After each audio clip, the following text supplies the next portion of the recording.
Welcome to the fourth branch program, the place for common sense. Today is Tuesday, July 30th, 2019. I am MD. We will discuss a very extremely important topic: hatred, racism. A topic we usually reserve for Saturdays since it is a little bit controversial. But in light of many events that have been happening in the country, we find it necessary today to continue the discussion of race relation, racism, prejudice, bias in America. You will receive, or have already received, an invite which states something to the effect: hatred or racism.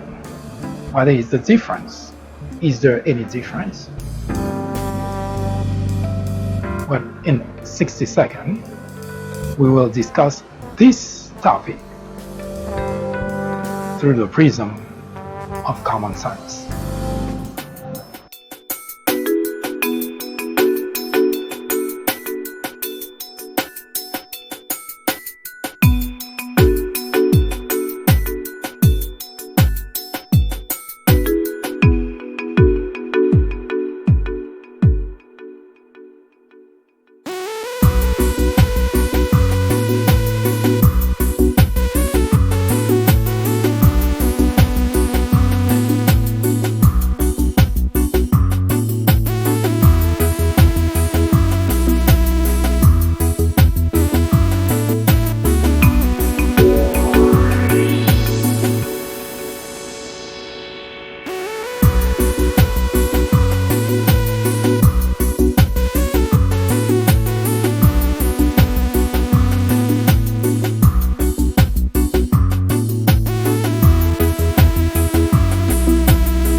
Thank you once again for staying with me. If you joined us before, thank you. Your participation makes the journey a little bit lighter, a tad more bearable. If you join us for the first time, once again, welcome to the fourth branch program. The fourth branch program is not associated with any political party, and we at the fourth branch do not have any political agenda or aspiration. Our ultimate objective is to perfect the union. JFK said, "The ignorance of one voter in a democracy impairs the security of us all." Thus, the importance of eradicating ignorance from our society. As mentioned earlier, today we will continue the discussion of what we label as race relation in America.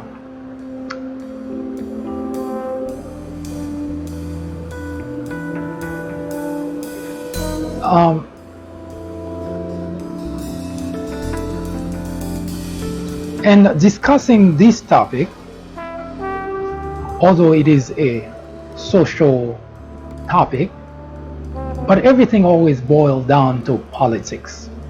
How could it not be? How can it not be? Social issues are usually intertwined with politics. When we talk about the welfare system, for instance, people who have have fallen in hard time, people who are struggling financially.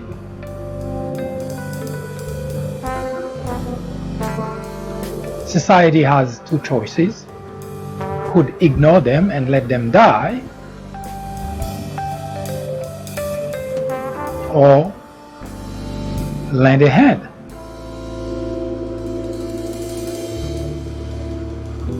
In various communities, of course, that problem can be addressed partially, but it always boils down to the government having large resources able to address the problem in a more comprehensive manner. As such, every time we talk about social problem, we cannot really separate those problems from politics, because there is always a great deal of politics involved in solving social problems.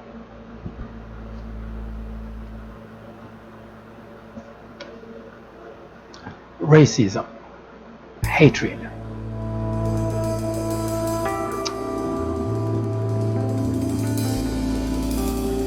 How do we make sense of that?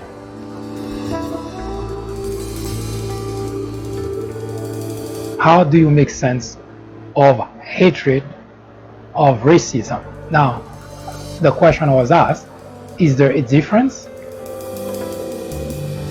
Maybe, and it depends on the scenario and on the circumstances. For instance, if you're having an argument with an individual, or if there is some sort of problem with an individual, and it doesn't matter the race, there could be a feeling of hatred that's developed towards that individual, and it may have absolutely nothing to do with race.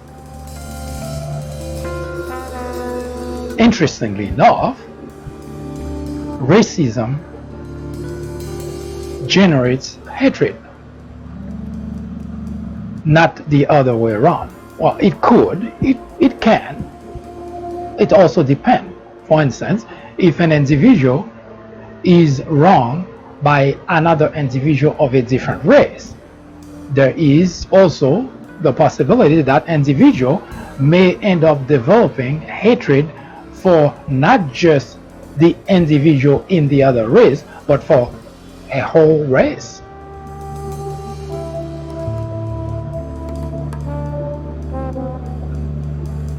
Now, if you watch this program before, or at least some of the tapes that episode we discussed before, especially in regards to in relation to slavery, it probably would not be a surprise for you to know that during the slavery time, there was what I would call an evolution in the relation between blacks and white. It started with whites, of course, treating blacks like animals, capturing them, chaining them, torturing them, and killing them with impunity. And it went on for a while like that. And later generation, younger generation, realized the situation and decided to take a different approach to the problem. They start escaping, fleeing the scene. They start looking for a way out of the situation. And every so often, captured, they also get executed. And much yet later generation decided to use another aspect, another strategy. Instead of just fleeing slavery, they came up with a way to punish the slave owners. Now, I pretty much fast forward this story for you so that I guess I can get to the topic at hand, because that discussion, as I mentioned, we went through that for a number of months during the discussion of the period of slavery. So they are all available on the People Branch YouTube channel, where you can find plenty of detail about not only the topic of slavery, but in terms of approaches used by slaves from one generation to the next in order to put an end to slavery.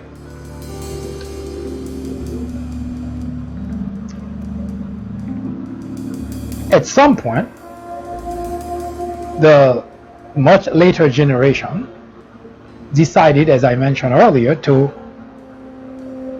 take the issue with the slave owners, because they realized that previous generation, every time that they escaped, and usually they would be captured, and the punishment would be they would lose their life, executed.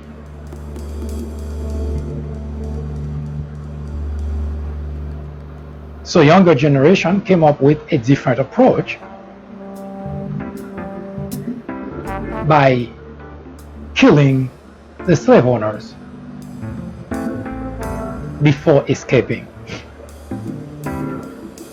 And the thought process, I'm assuming, because they were never around really to explain, is by killing the slave owners, they bought themselves some time, and if they get caught and get executed, at least they know they didn't die in vain.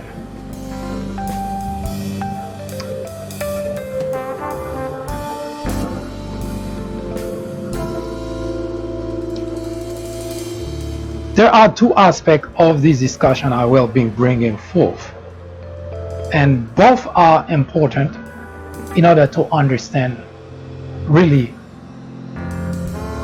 the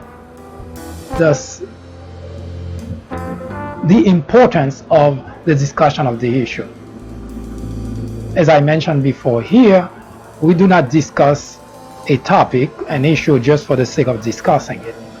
We try to get to the bottom of the problem, meaning looking for the roots of the problem. That's why discussing race relation, we went as far back as slavery in order to understand the dynamic, the relation, the interaction between blacks and whites, and walk our way forth to today. We're not there yet. We actually left the conversation at the bottom of the Civil War bridge. With many things going on in the nation, we have not had a chance to go back to the bottom of the bridge to continue the conversation. But the gist of that walk from slavery to modern time is to understand that dynamic, that those interactions between blacks and whites. So we kind of jump ahead, if you like, discussing the current state of affairs.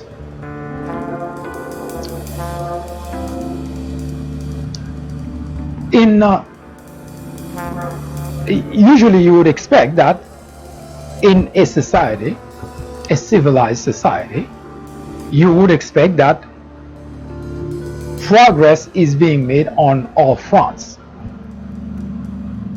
Medicine, technology, all aspects of search, and also in the race relation, in interaction between various human beings.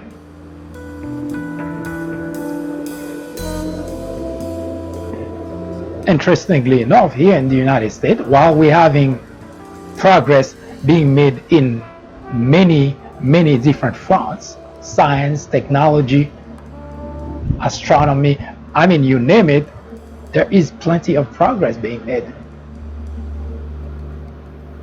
But the human aspect, the interaction between different groups of people actually have been going backwards.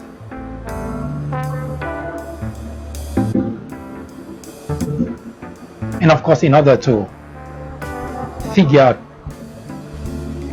what solution to apply to this problem, for those who consider that a problem, we have to understand why that is. That's number one. And number two, we have to understand the subject, the elements, the individuals, the groups who are part of, who are all concerned parties, and ultimately a solution can be provided.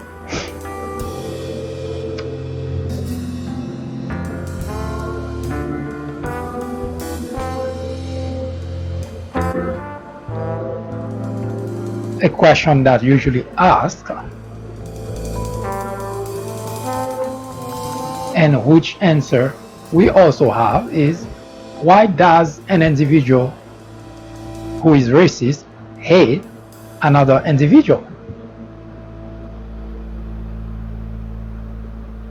Because most often than not, the racist individual has no knowledge, no information whatsoever about the other individual or the other group that he or she hates so much.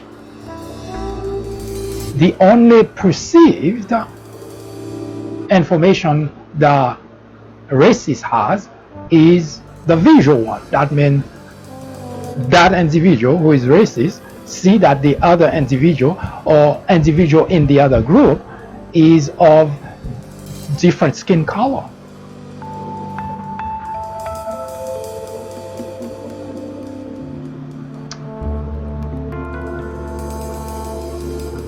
Now that sounds very simple. It is a very simplistic way of explaining it, but there are always plenty of history behind those kind of problems. And that's the reason, again, I would encourage you to take advantage of all those videos made in about slavery time in order to understand this dynamic, this interaction between black and white, and how we get to the point where we at. Because the story is never even that simple, that the person sees a black person and decide to hate the black person. Now, it sounds like that's just the way it is, but it is a behavior that's carried from generation to generation, because nobody is born racist. A baby doesn't come out and race. It is taught. It is a taught behavior. It is a learned, rather, behavior.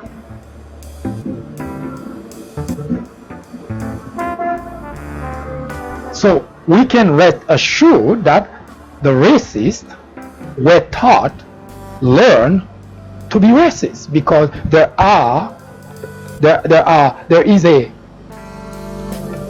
is a whole school, if you like, of thought behind an individual turning racist.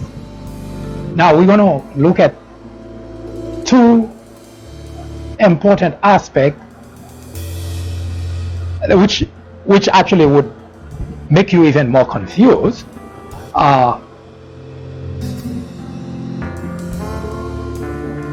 Discussing that particular topic,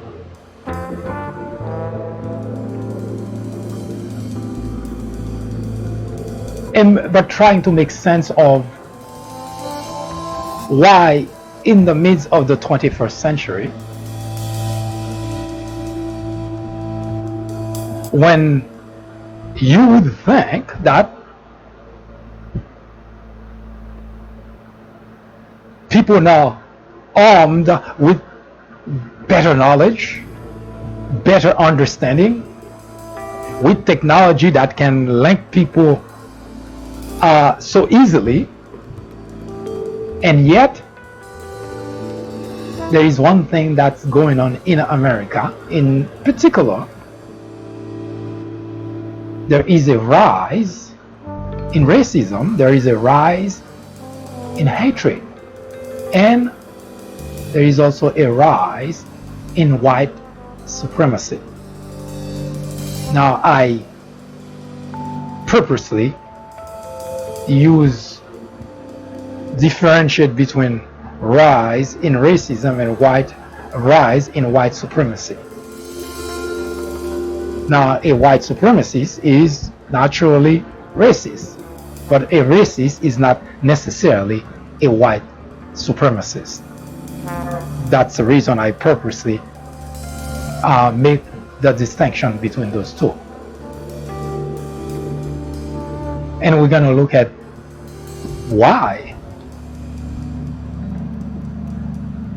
what role home play in making that happen. Is there hope for a solution?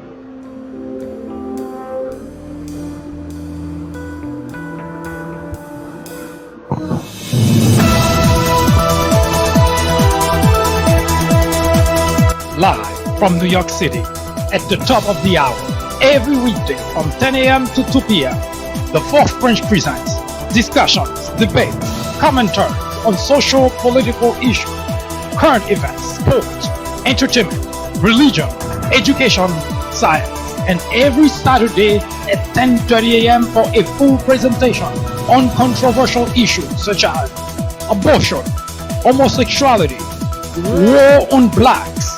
Are Republicans dumber than Democrats? Information which might irritate you, make you cry, make you laugh, but above all, will make you smarter. Join us every time. It is the right thing to do. It is the only way to keep your sanity in a world of chaos, hypocrisy, immorality, and deception. Welcome to Common Sense.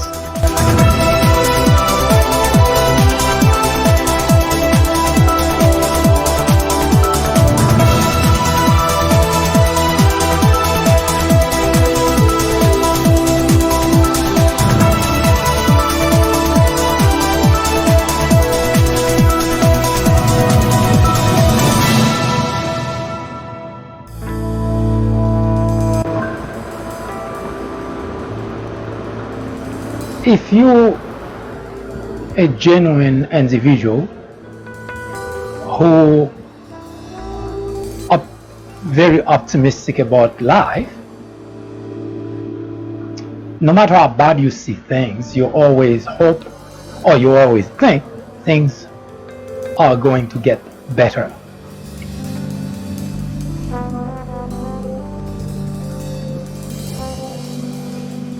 In 2009, when a sizable number of constituents went to the poll and spoke really pretty loudly and elected a black individual as president of the United States,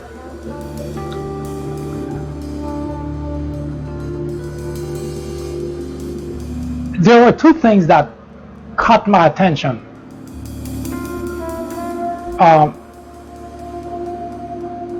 Not because Obama was elected president, because you may already know, if you've been watching this program, that was not a particularly a surprising thing to me personally, despite the doubt by many that the country was ready to elect a black president and so on.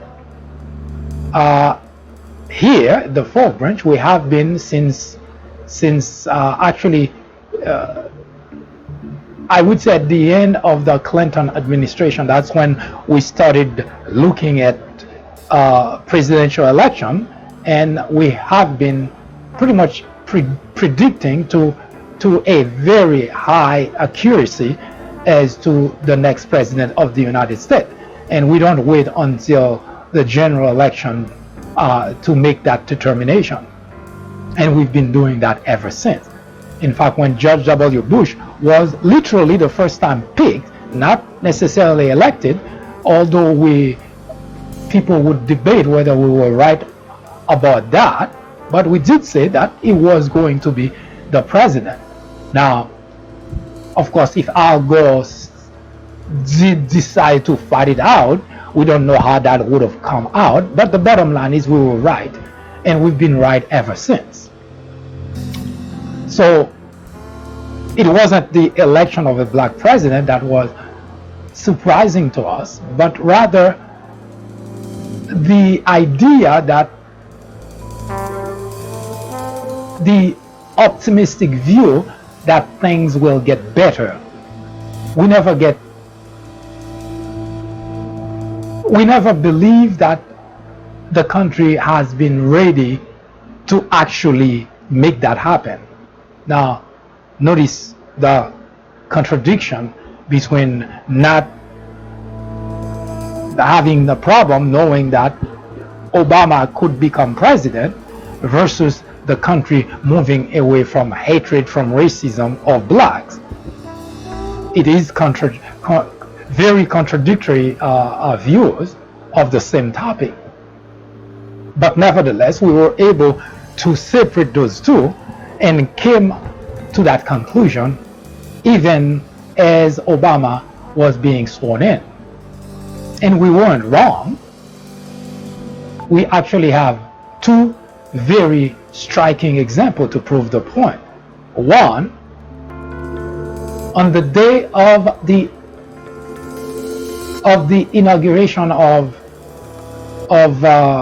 Obama, Fox, Fox, you call Fox News, Fox Opinion, Fox was airing George W. Bush leaving the Oval Office, not the inauguration.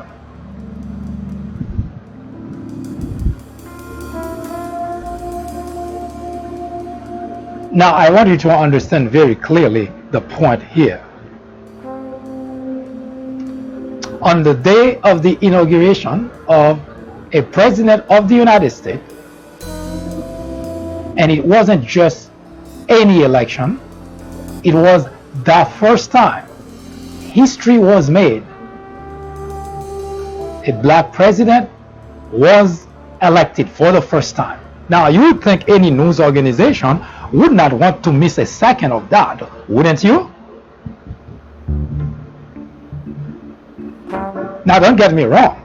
I'm certain that Fox coverage was there because they have the tapes. They have the tapes of the inauguration. They covered it. So they went and covered the whole inauguration. But live, while this whole thing was ongoing, that's not what was being aired. What was being aired was George W. Bush leaving the Oval Office, not the inauguration. In other words, if you were to be a Fox viewer, history being made was not being aired.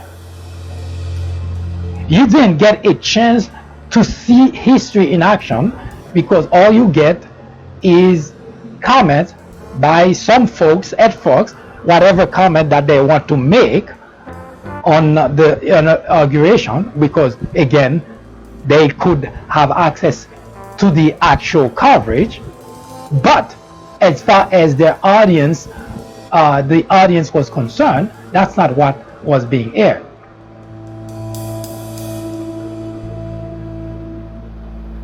Example number one. Example number two, Rush Limbaugh, the very next day, said with no uncertain term that he wished that Obama fell.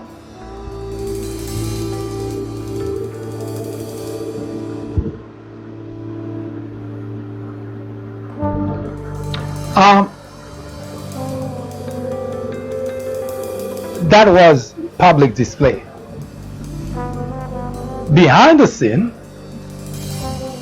the day of the inauguration of the first black president in the nation, the Republican legislators were holed up somewhere in Washington, not attending the inauguration, but plotting how. And when I say plotting, it sounds like conspiracy, but literally that's what they were doing. Instead of enjoying history, instead of enjoying something that the country has not seen before, they hold up in Washington. It's not like they weren't in Washington. They were in Washington, but they were, quote, strategizing how to make Obama a one-term president. And Mitch McConnell said it publicly. That was his priority. Now, I gave you all those examples so that you can see clearly when I talk about racism in America, it's not a fictitious term. It's not something that some angry black concoct in his head. It is a pattern. It is a strategy, not just by regular people, but by the very people who have the opportunity to actually stamp down racism in America.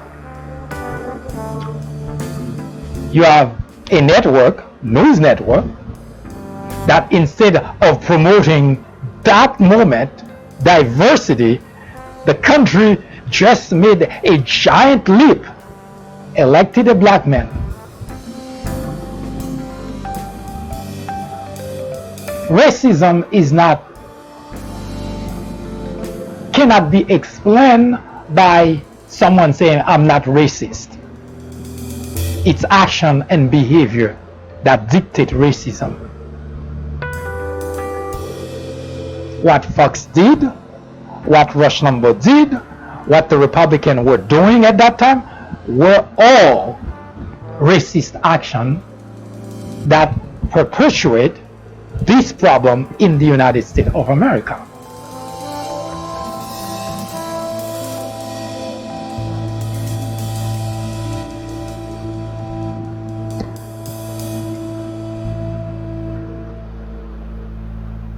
The other aspect of the problem is the fact that the people in the media, in the spirit of being objective, they always avoid to discuss and point fingers to those who actually are responsible to either make the problem worse or help perpetuate the problem. They don't want to point fingers.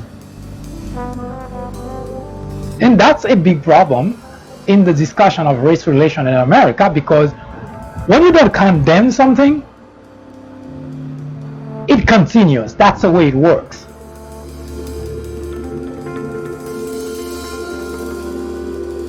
If you have children, you're raising children, and you may notice that behavior has to be corrected at the very onset. You cannot try to stop a behavior when it is too late, meaning it's already rooted in the child system. Then it is too late to try to undo it. So that's why if you want to raise children that become good citizens, then the behavior that you would consider normal, the behavior you would consider polite and so on, have to be imparted in those children very early on. Not when the children becomes teenagers. At some point you're trying to make you're trying to force on those kids certain principle. It doesn't work that way.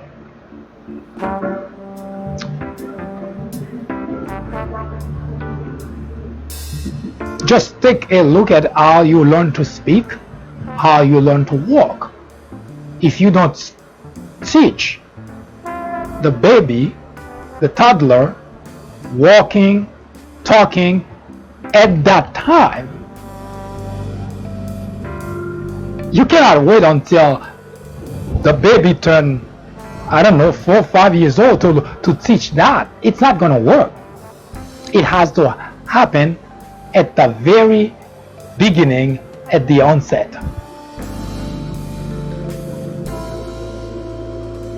Interestingly enough, that's how hatred and racism work as well.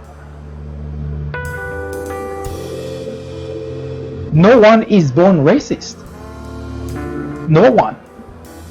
It is a learned behavior.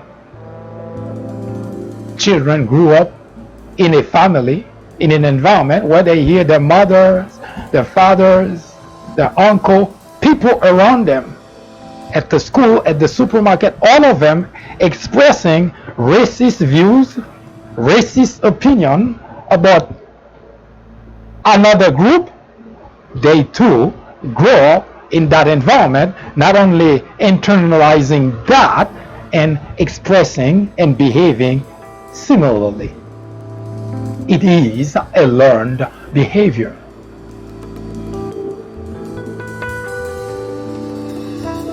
So you would expect that with Obama elected president of the United States,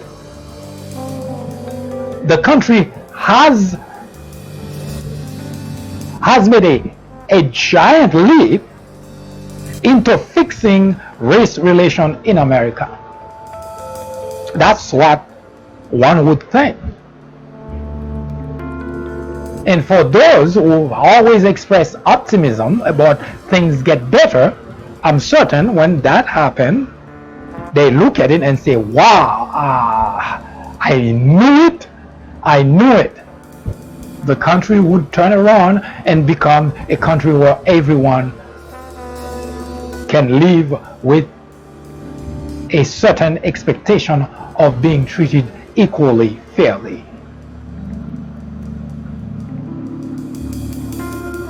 Now, I'm sorry to tell those people that their hope has been dashed.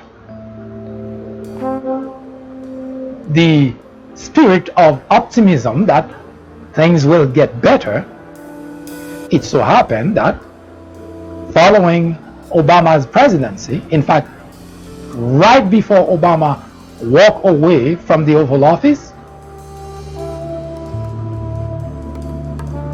white supremacists,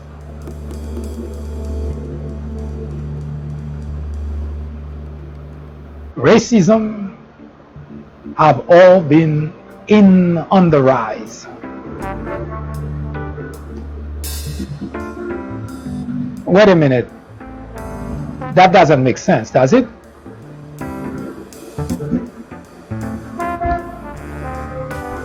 How could that happen?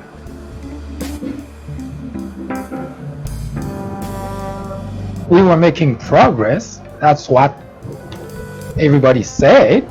That's what everybody thought. With the election of a black president, well, the country is making progress.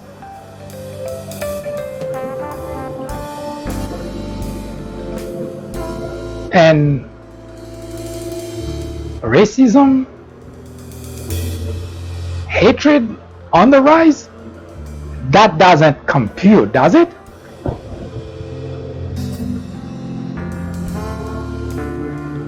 Well, if you were paying attention, it is not it seems confusing, but it is not. And let me bring it forth once again.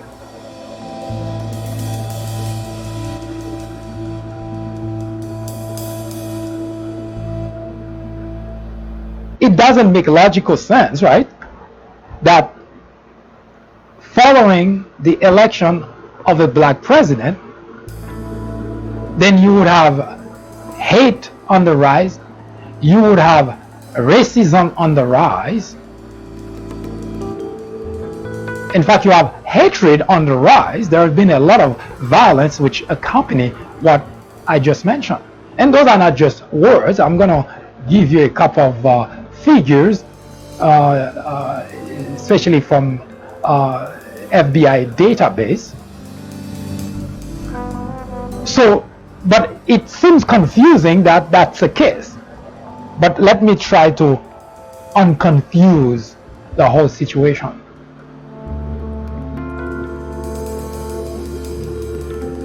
At the time that Obama was being sworn in and the inauguration was on the way, Fox, which represent mostly people who have negative views about blacks, people who racist, people, a lot of those individuals who subscribe to Fox are very inclined to be those type of individuals.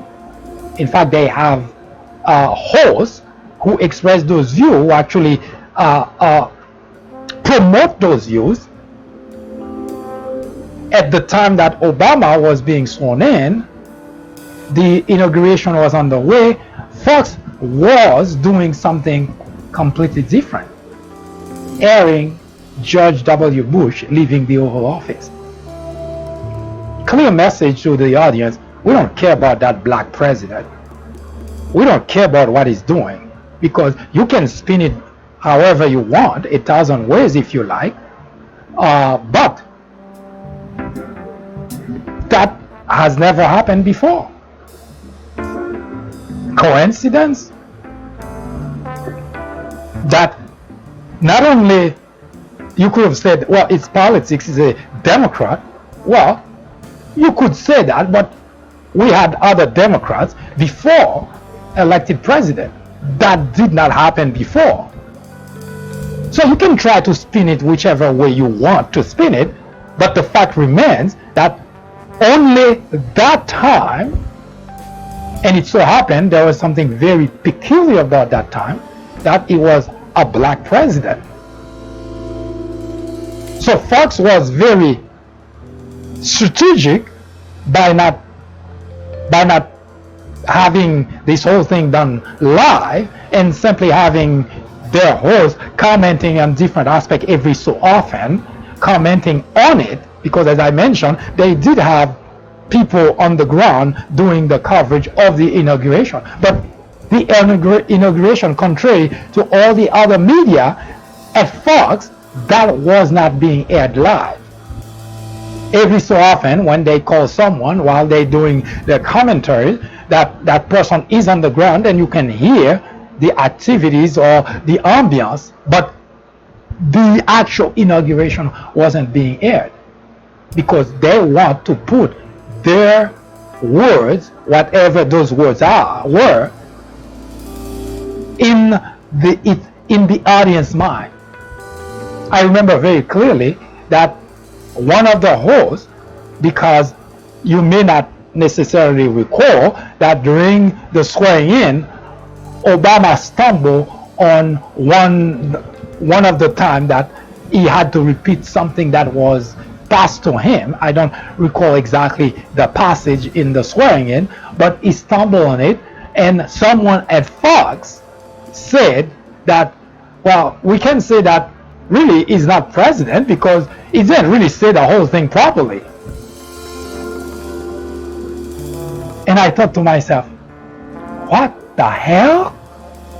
He is someone, a host at a network that considers itself news, and this is what that individual was passing to the audience, because a human error. Yes, actions speak louder than words, but words do hurt. Words do impact, because the host putting on the audience mind, saying those kind of things, do not go unnoticed, do not just go into the void.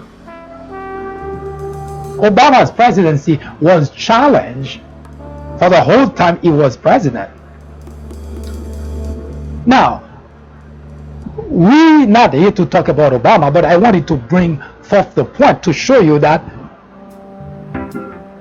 the fact that we had a black president and talking about racism, hatred, white supremacists, all that on the rise, is not because all of a sudden something changed. Nothing changed. Fox was always, has always been, and during Obama was always that channel that spread racism, that spread hatred to its audience. That's what they do. They believe that unless that they behave or they act that way, they're going to lose audience. So they continue to spread racism, to promote hatred, and anyone that has something that within that line go to Fox. Remember George Zimmerman? After George Zimmerman killed Trayvon Martin, where did he go? On Fox. And receptive audience. Sean Hannity even promote to buy his painting in order he can have money to defend himself.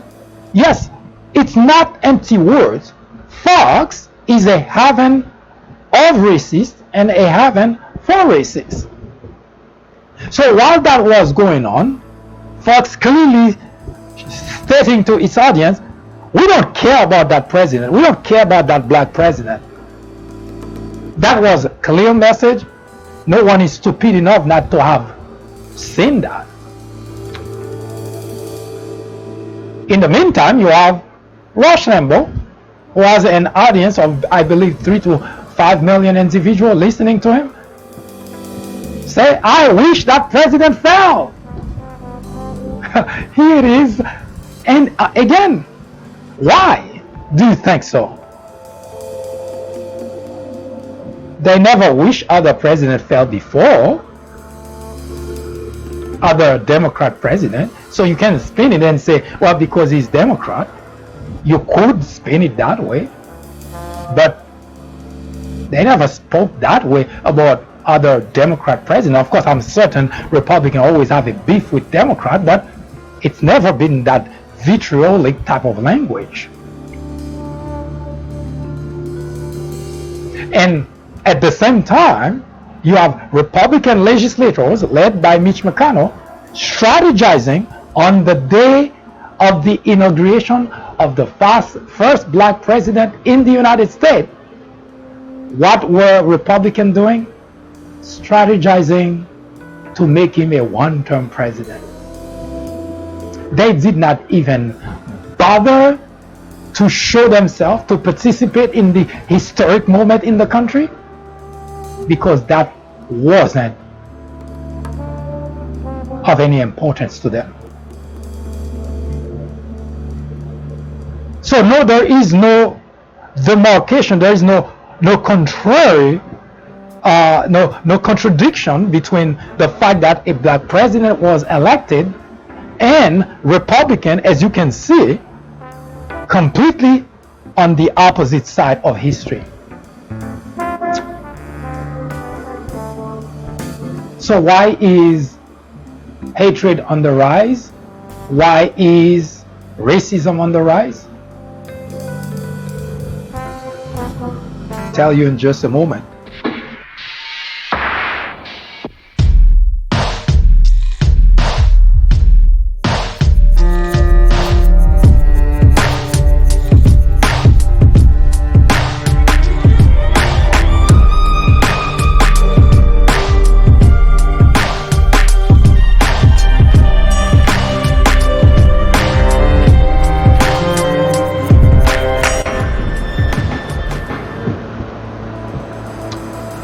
According to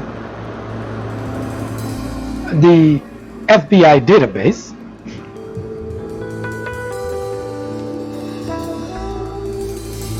there are approximately 340 counties in the United States which have organized hate groups. Now, one thing that always lost in the conversation about racism, hatred in America, it's almost as if when they talk about white supremacists, KKK, there are other groups as well, I'm certain, but it's almost as if we're talking about in the void, as if it is fiction. Those individuals who make up those groups, we met them, we've seen them, we've interacted with them. They're mostly in some areas than they are in others. According to an article that was published, I believe in 2018, there are certain areas in the country where hate groups are concentrated. Based on that article, it says, the title of the article is "Where Hate Groups Are Concentrated in the United States."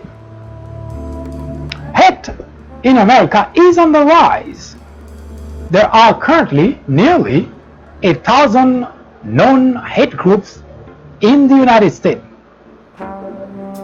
It's an increase of 4% from the past year.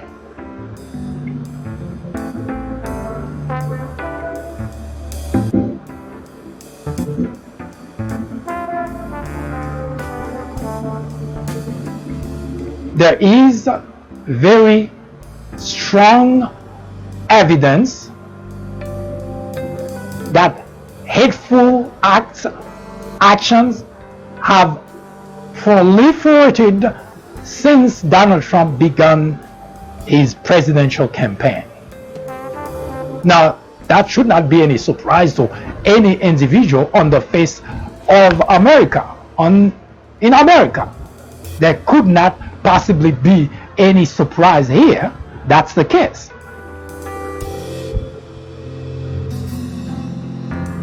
Why? Think about it. Donald Trump began the bidding for the presidency of the United States based exclusively on hate. Exclusively on hate. You cannot possibly not recall Donald Trump descending the escalators at Trump Tower and making the memorable speech of Mexicans and rapists and criminals to the United States.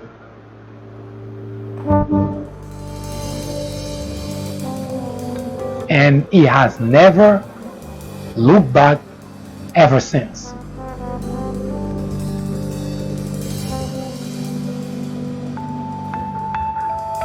In fact, he prided himself in using racism as his platform. So racism is on the rise, not because anything has changed, but rather because now there is a platform for them. There is a venue. It becomes legitimate for them to come out.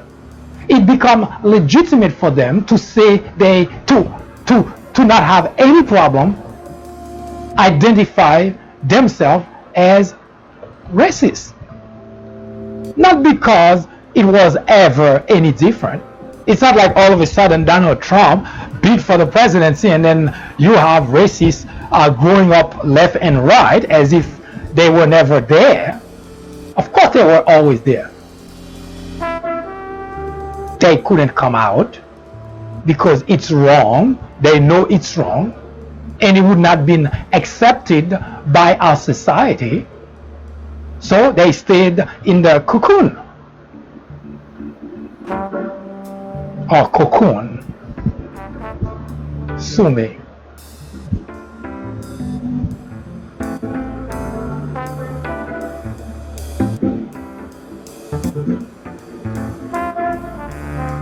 According to a survey done in 2017, actually August of 2017, just 6 months into, well, approximately 6 to 8 months into Donald Trump presidency,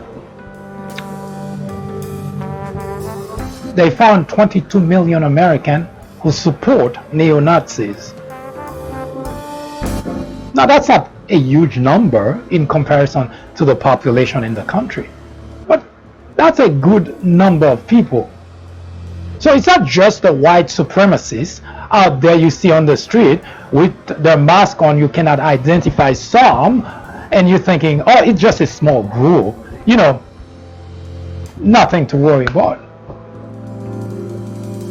22 million people support neo-Nazis, white supremacists. 22 million Americans okay with racism. Well, those who spoke out, that is. But the numbers are far higher than that. How can we possibly know that?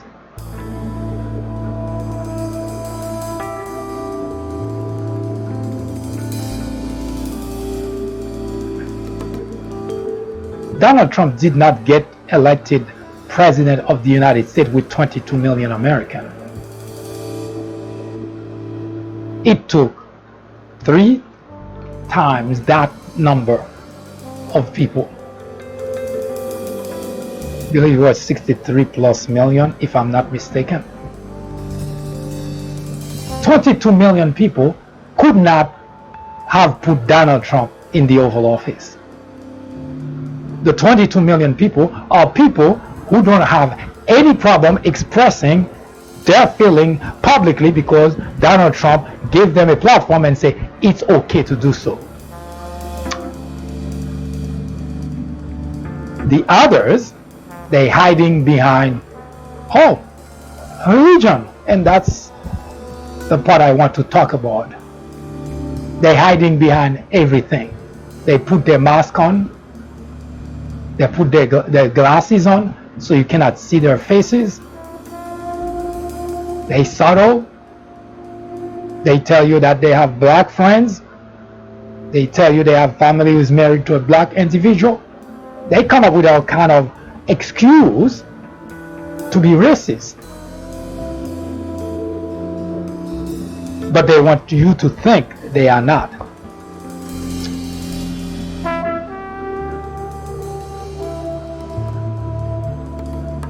But notice one important aspect of our discussion of racism. Republicans.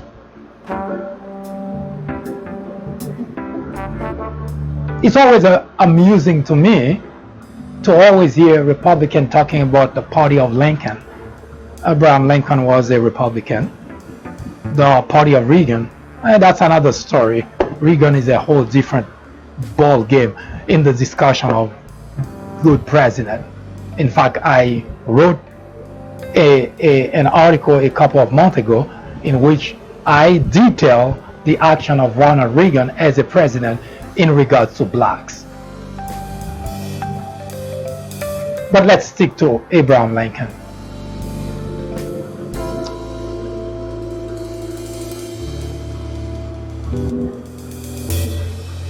In 1861, the Civil War erupted. And if you care to know, it's because the white slave owners wanted to keep slavery around. Abraham Lincoln said, no, it's inhuman, it's unacceptable, it's a disgusting practice. Of course, with millions of other whites.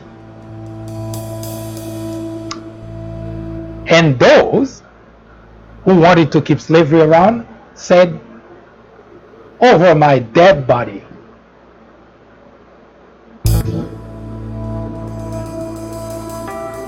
In the midst of the war, was a bloody war.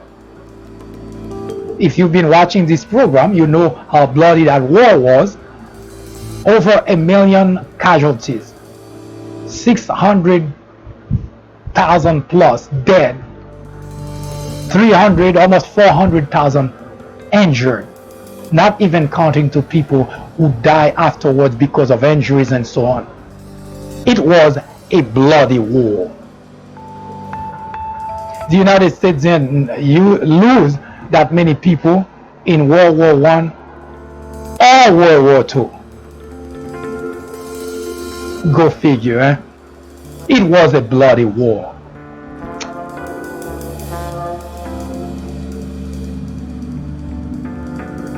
In the midst of that bloody war, Abraham Lincoln, who was again a Republican, gambled his presidency.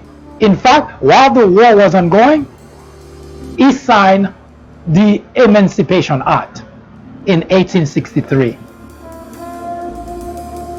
So you would think, if you look at the Republican in Washington today, you don't have to ask the question. When they say they're the party of Lincoln, now it's good to look back and feel, oh gee, that was a good thing that Abraham Lincoln did. But you cannot be living in the past and continue to do wrong things and continue to evoke Abraham Lincoln as if that's good enough. Abraham Lincoln did what was necessary to be done because as a human being, he knew that was unacceptable what was going on in the country. He had the courage to say, I don't care about my presidency. I'll make sure that this practice ends, this practice stops. And he did. So trying to associate yourself with Abraham Lincoln as if that makes you a good person doesn't. And why can't you do the same thing that Abraham Lincoln did? Why can't you act like Abraham Lincoln?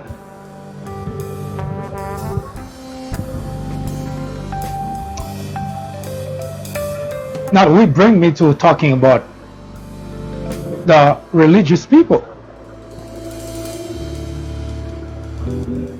You know what's always amazing to me?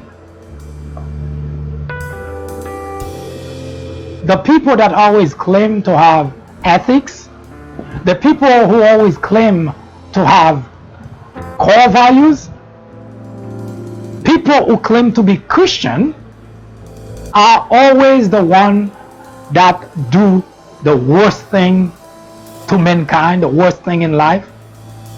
It happened then and it's happening now.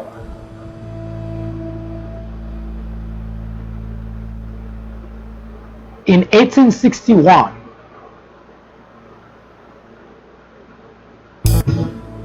all those in the South, Christian conservative, evangelicals, they all took one side.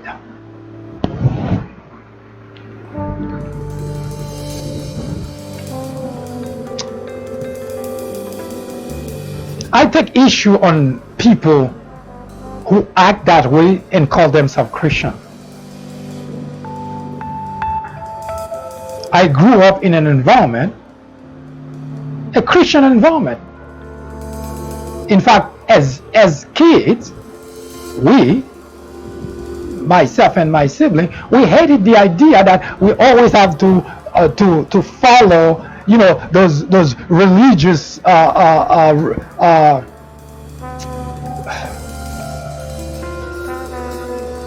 habits.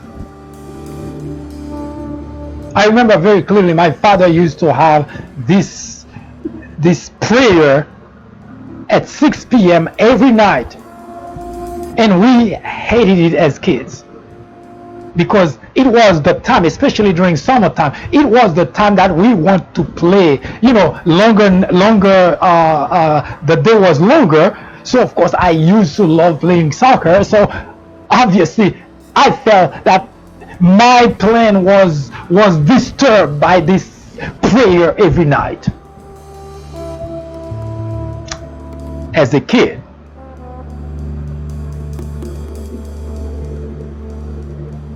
But in a sense, I'm glad that my father was that way. So we grew up in a religious environment where we learn the value of Christianity, where we learn how Christians should behave, where we learn the principle, the biblical principle in regards to our neighbors, in regards to others. So the idea of people who call themselves Christian and at the same time can justify subjecting human being to this kind of treatment that those Christians in the South did to blacks, to me is baffling.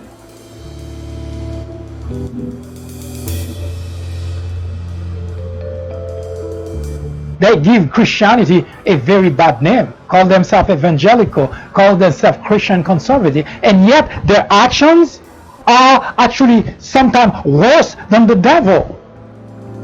So I take offense on that. I take issue on the fact that those individuals continue to call themselves Christian and others continue to call them Christian, because by any stretch of the imagination, those people are not Christian.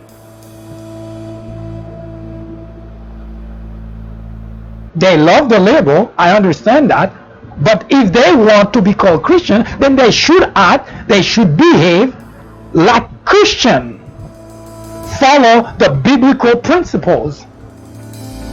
So I take great offense on the fact that the media keep calling those people evangelical as if there is something good about them, when in fact they're doing all the wrong things. They're acting all the wrong ways, and yet we still label them Christian conservative. We still label them evangelicals. I really take issue on that.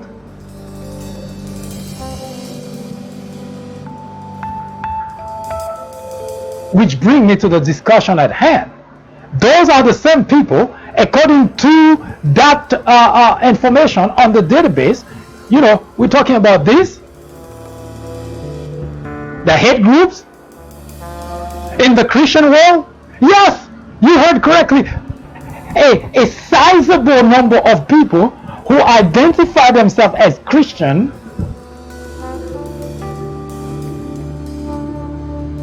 are part of hate groups, racism. I don't know which book they're using and to call themselves Christian. It's definitely not the Bible. I do take offense on that issue. For people to call themselves evangelical, to call themselves Christian conservative, and for others to continue to label them as such, when in fact their actions dictate those of the devil. And for some reason we have problem pointing that out, that it's wrong.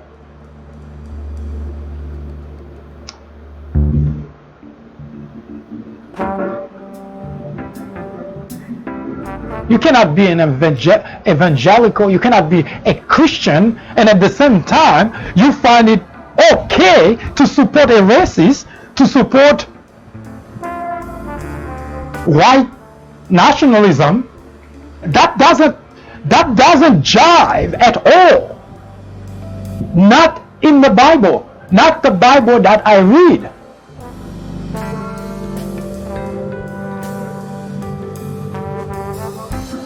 Not the Christian Bible. So I take issue on that because it really bothers me to the core that we have individuals who continue to call themselves Christian. We have individuals who continue to say that they have values, family values.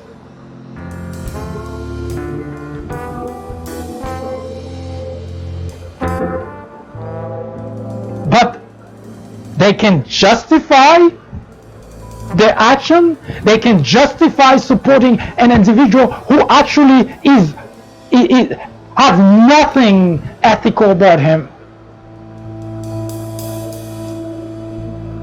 No, you're no Christian. You like being called Christian. There is no doubt about that. But this is not Christian principle. You cannot call yourself Christian. And by the way, that's the reason a lot of those who used to follow me don't follow me anymore, because they don't want to hear what actually is wrong that they're doing. They want to hear someone telling them to continue doing the wrong, to continue wrongdoing, to applaud, to promote wrongdoing. So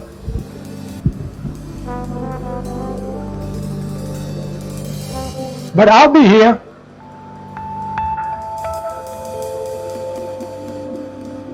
So if you find yourself supporting a racist, defending a racist, lying for racists, if you find yourself sharing the ideology of racism, white nationalism, white supremacist, if you find yourself doing any of that, consider yourself not a Christian. And you should already drop that label. It doesn't fit you. Now you can be anything you want in life. You can, because no one can prevent that. You're your own person. And that's why you have this ability of either listening to me or not listening to me, listening to somebody else or not listening to somebody else. You have all that freedom.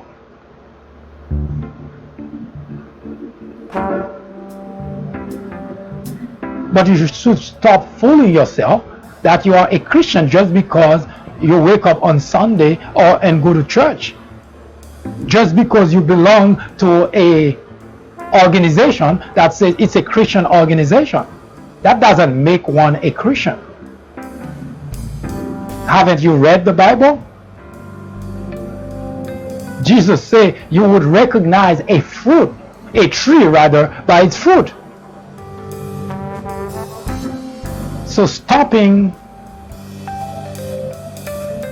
claiming that you're an apple does not make you an apple.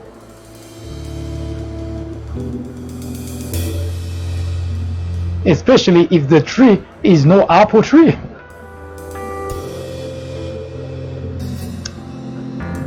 Yes, I do take issue on people calling themselves Christian and behaving worse than the devil. I do take offense on that. I was raised in an environment, in a Christian environment. I read the Bible many times. I don't just read the Bible. I internalize the Bible.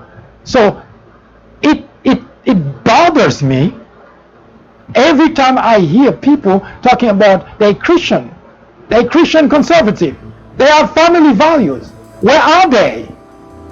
Where are those values? First, you went to the poll and sent to the Oval Office the vilest individual the nation has known.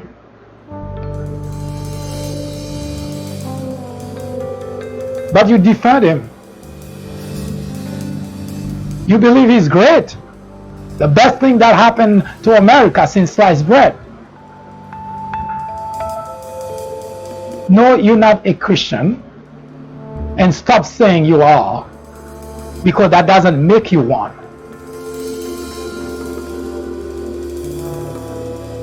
Now you can still stay a white supremacist, a racist, a neo-Nazis.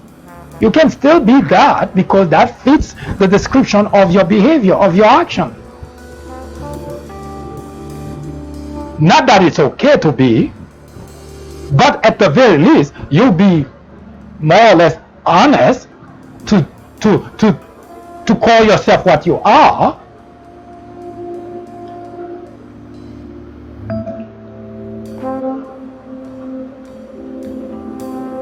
But calling yourself Christian evangelical, while at the same time supporting not just any individual, someone who consistently, permanently continue to speak evil, to act evil.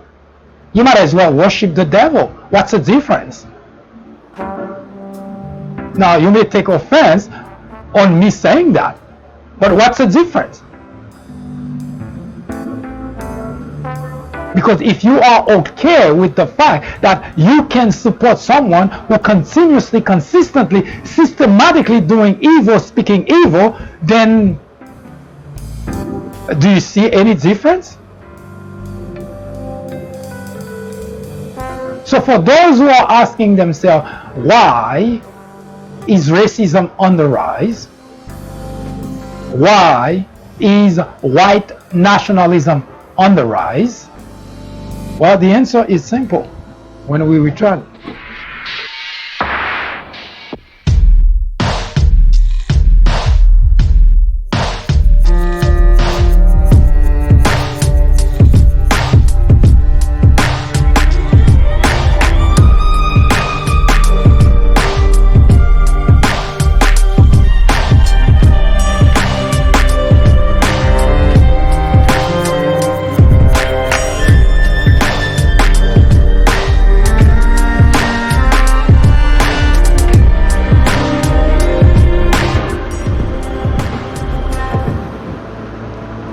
Well,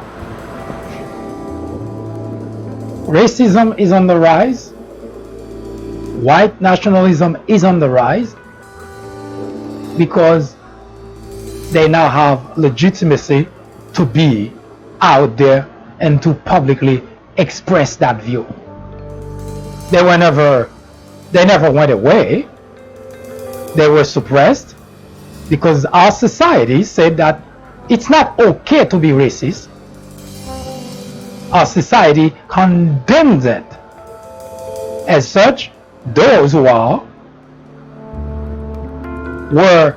on the fringe, and it would have gradually died away. Not that it would have disappeared completely, because we know in any society there are always bad elements.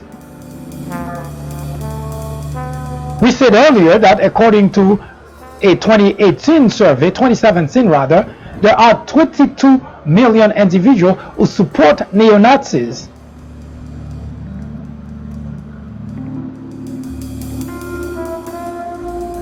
Those people weren't born that way. They learned the behavior from their parents, from their grandparents. But they always knew it was wrong, because they didn't feel right to express it publicly. Now, every so often we know that there were people who came out trying to promote racism, hatred in the country. But those were really very small in comparison. But now, they feel they have the platform. And the reason is very simple. There is an individual in the Oval Office, the President of the United States, who has been promoting, who actually became president because of racism. So it's not that racists who just became really the thing. Donald Trump became president of the United States because there are enough racists in the United States that went to the poll and voted him in office in 2016. And guess what? He's relying on that again, because he knows that there are a lot of racists in the country. He bets on that.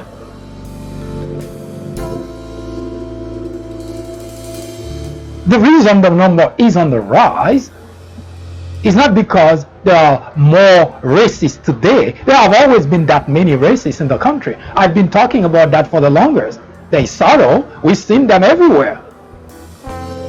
Justice Department, legislators in Washington, look at the type of legislation that they bring, the kind of policies. The judges, the police officers, the governors, the mayor, they've always been racist. But now they feel they can express it publicly. That's why the number is on the rise. Because they have the top individual, the leader of the nation. See, this is the way to go, and that guarantees his legacy as President of the United States. And those who call themselves Christian conservative, evangelicals are all lined up behind him to support him. But they have family values. How could they not? Spare me that, would you? Spare me your Christianity because you are not a Christian. Spare me because your actions tell me I cannot necessarily see you and discuss any biblical passage with you because your actions tell me you are not a Christian.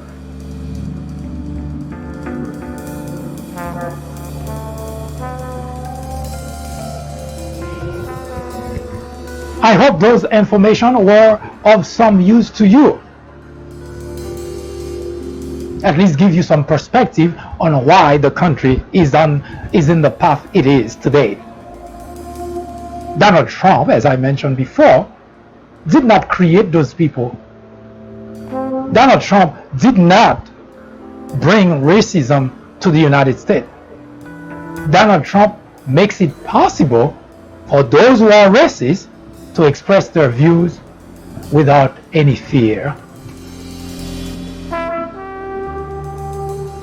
And as usual, if you did not find anything that's of substance to you, you already know what to do. Send us your comments, your criticism, your suggestion. Tell us how we can do it better. As I've always said, this program is not going anywhere. So you might as well help make it better. In the meantime, if you have a particular topic you would like us to talk about, let us know. We will research it. We will debate it right here on the Fourth Branch program, the place for common sense. Don't forget, later there are going to be presidential debate. The first one among the Democrats vying for the office of the presidency. And tomorrow there is going to be another round for the remaining candidate. I hope you have a wonderful afternoon or evening, whichever it happened to be. Hopefully you can join me again tomorrow at 10:30 a.m. for another interesting episode of the Fourth Branch. Good day. That was an update through the prism of common sense. Join us again tomorrow at 10:30 a.m. for a full presentation. I am MD, host of the Fourth Branch program, the place for common sense. Send us comments, criticism, suggestion, or simply let us know how we're doing. Thank you for watching. Have a wonderful afternoon. See you next time.